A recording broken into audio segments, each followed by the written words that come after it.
Humble Hero, Chapter 75. The Illegal Trial of Jesus. Through the hushed streets of the sleeping city, they hurried Jesus. It was past midnight.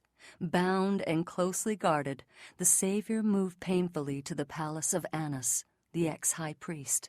Annas was the head of the officiating priestly family, and in deference to his age, the people recognized him as high priest. The leaders regarded his counsel as the voice of God. He must be present at the examination of the prisoner, for fear that the less experienced Caiaphas might fail to secure the result for which they were working. They must use Annas's cunning and subtlety, for they had to obtain Christ's condemnation. Christ was to be tried formally before the Sanhedrin, but before Annas in a preliminary trial. Under Roman rule, the Sanhedrin could only examine a prisoner and pass judgment, to be ratified by the Roman authorities. It was therefore necessary to bring charges against Christ that both the Romans and also the Jews would regard as criminal. Christ's teaching had brought conviction to more than a few priests and rulers. Joseph of Arimathea and Nicodemus were not called to his trial, but others might dare to speak in favor of justice. The trial must unite the Sanhedrin against Christ. The priests wanted to establish two charges. If they could prove that Jesus was a blasphemer, the Jews would condemn him. If they could convict him of undermining Rome's rule, it would secure his condemnation by the Romans. The second charge was what Annas tried to establish first. He questioned Jesus, hoping the prisoner would say something to prove that he was seeking to establish a secret society with the purpose of setting up a new kingdom. Then the priest could deliver him to the Romans as a creator of revolt. As if reading the inmost thoughts of his questioner, Christ denied that he gathered his followers secretly and in the darkness to conceal his plans. "I spoke openly to the world," he answered. "I always taught in synagogues and in the temple, where the Jews always meet, and in secret I have said nothing." The Savior contrasted his manner of work with the methods of his accusers. They had hunted him to bring him before a secret tribunal, where they might use perjury to obtain what it was impossible to gain by fair means. The midnight arrest by a mob, the mockery and abuse before he was even accused. This was their manner of work, not his. Their action was in violation of the law. Their own rules declared that everyone should be treated as innocent until proved guilty.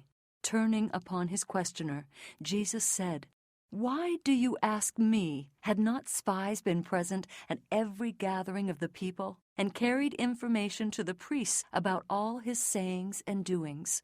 Ask those who have heard me what I said to them. Indeed, they know what I said." Annas was silenced. One of his officers, filled with anger, struck Jesus on the face, saying, "Do you answer the high priest like that?" Christ calmly replied, "If I have spoken evil, bear witness of the evil. But if well, why do you strike me?" His calm answer came from a heart, sinless, patient, and gentle, that would not be provoked. Christ received every indignity from the hands of the beings for whom he was making an infinite sacrifice, and he suffered in proportion to his holiness and hatred of sin. His trial by men who acted as demons was a perpetual sacrifice for him. To be surrounded by human beings under the control of Satan was revolting, and he knew that by flashing out his divine power, he could lay his cruel tormentors in the dust.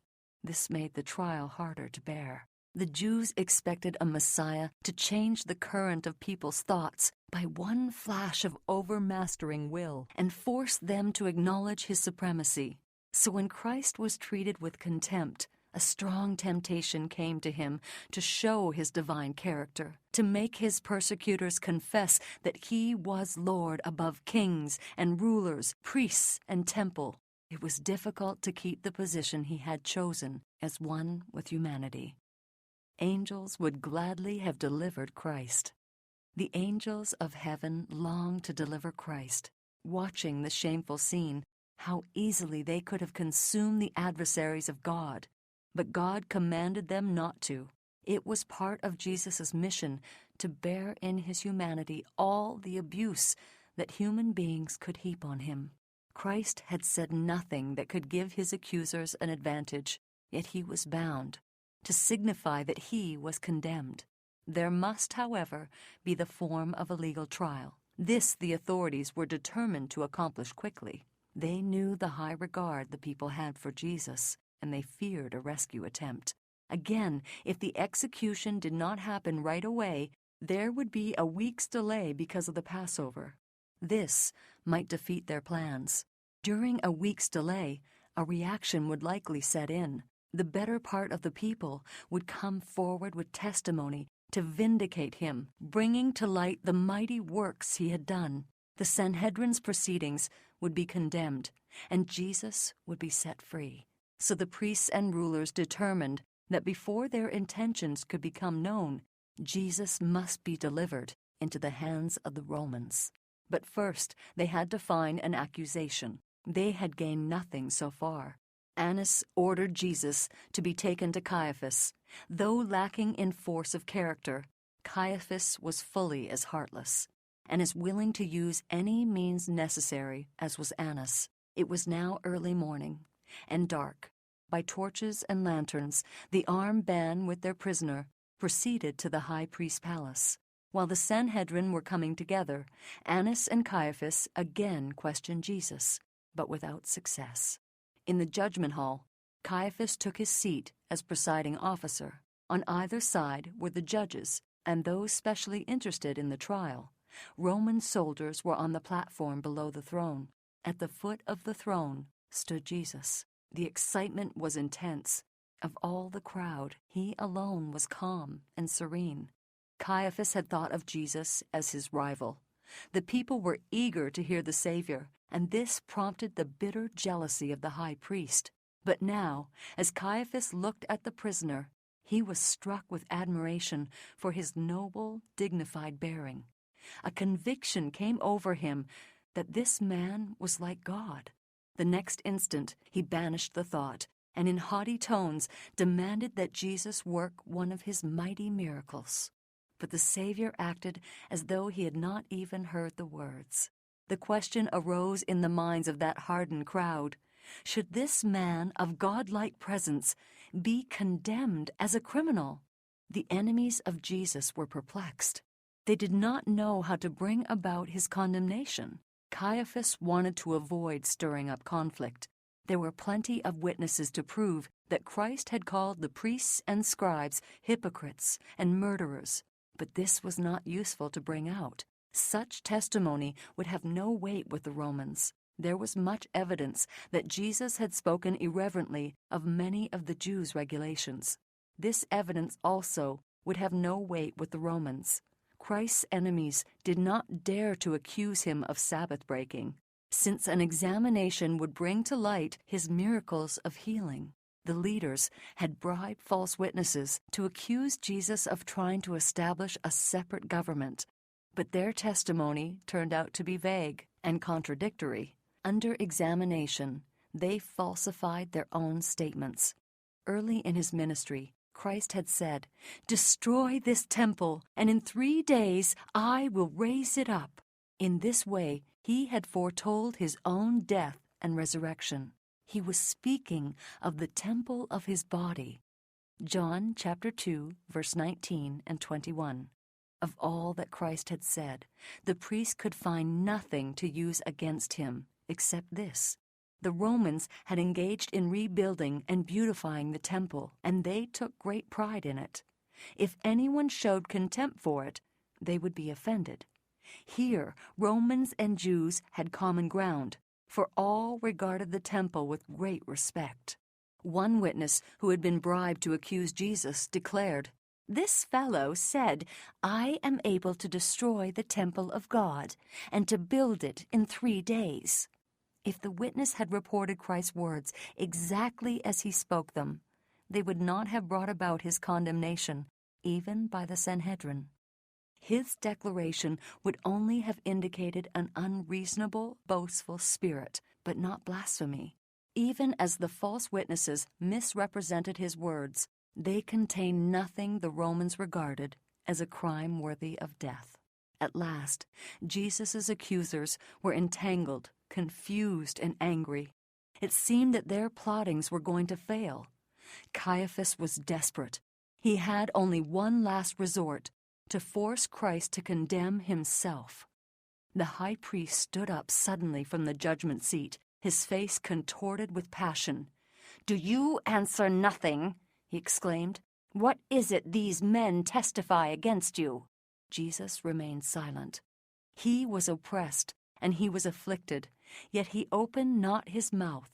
He was led as a lamb to the slaughter, and as a sheep before its shearers is silent, so he opened not his mouth.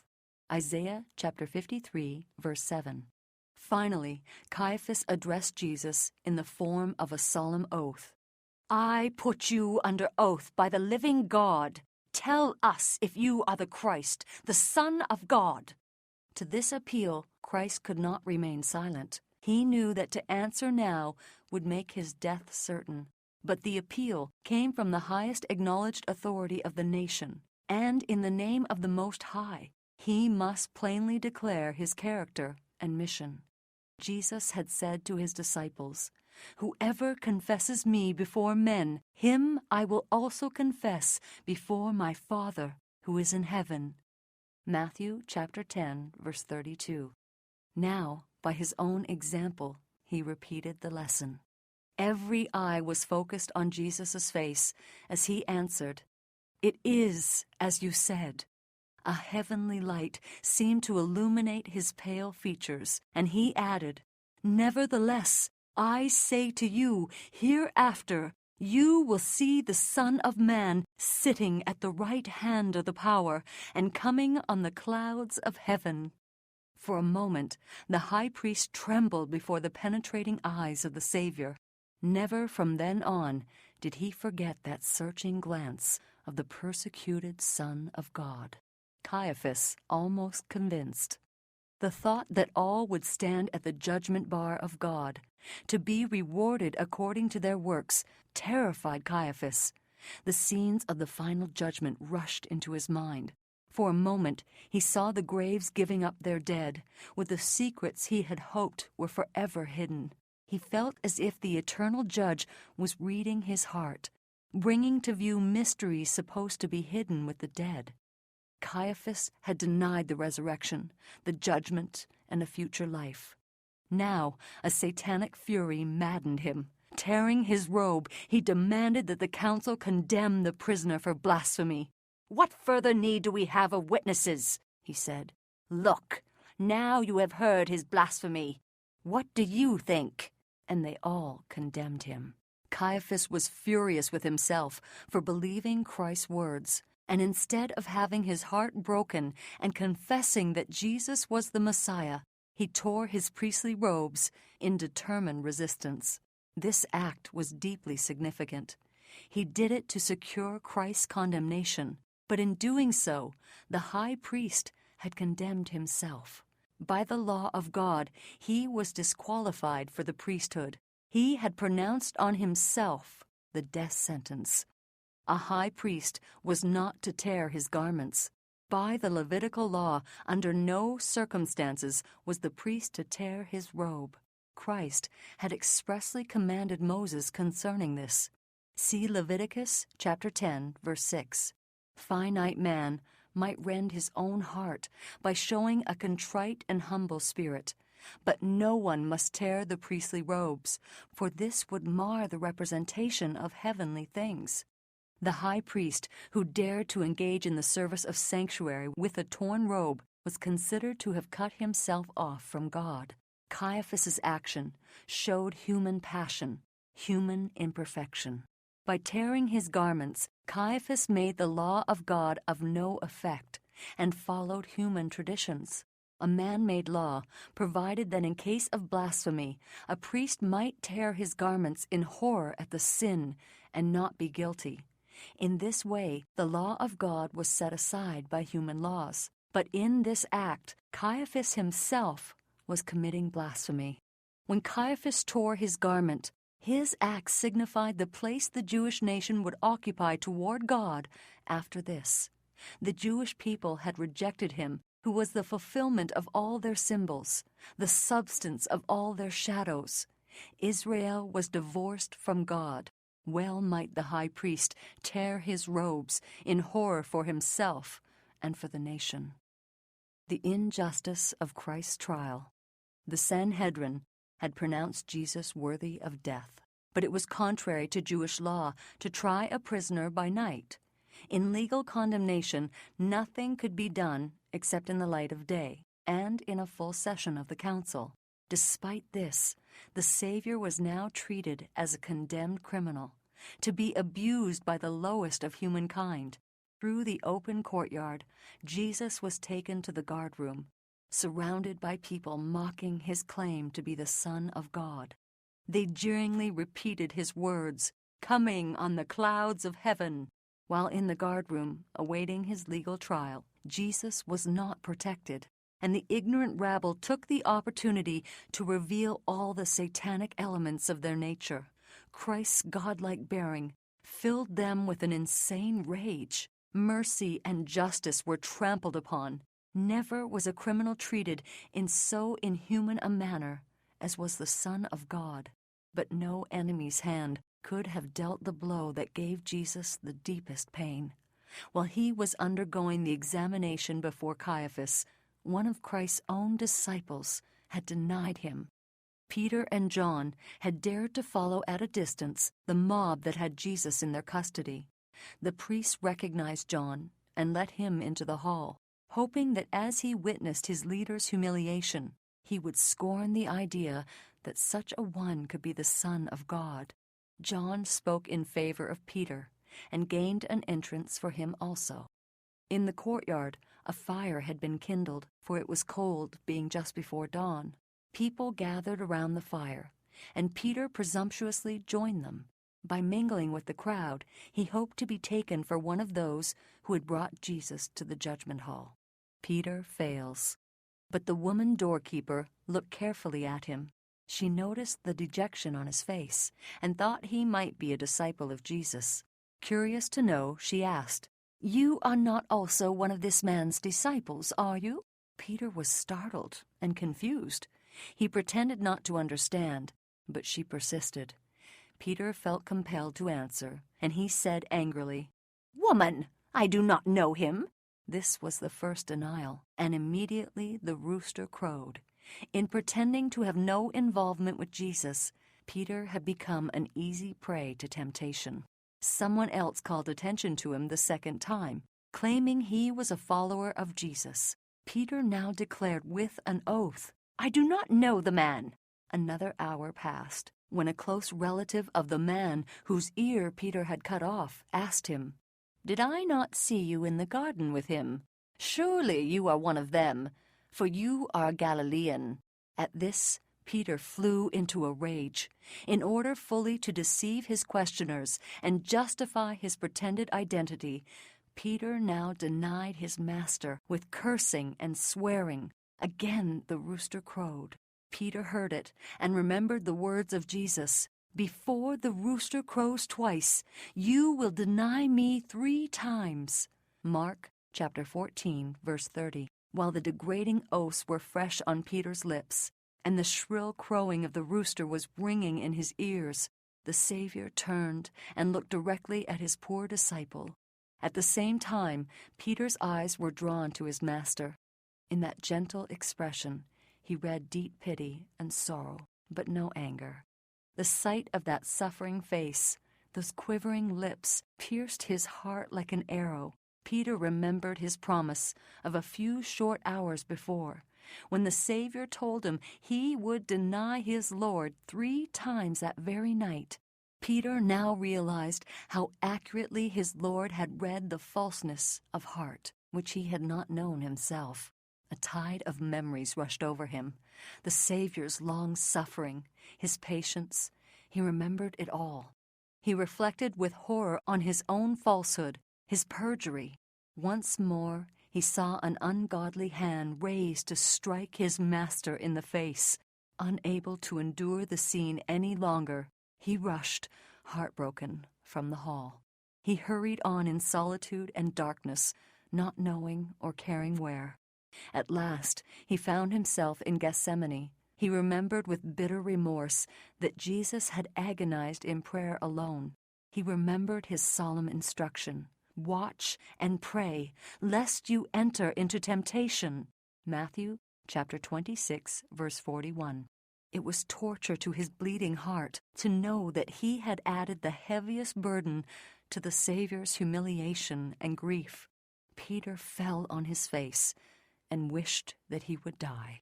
If he had spent those hours in the garden, in watching and prayer, Peter would not have been left to depend on his own feeble strength. He would not have denied his Lord. If the disciples had watched with Christ in his agony, they would have been prepared to witness his suffering on the cross.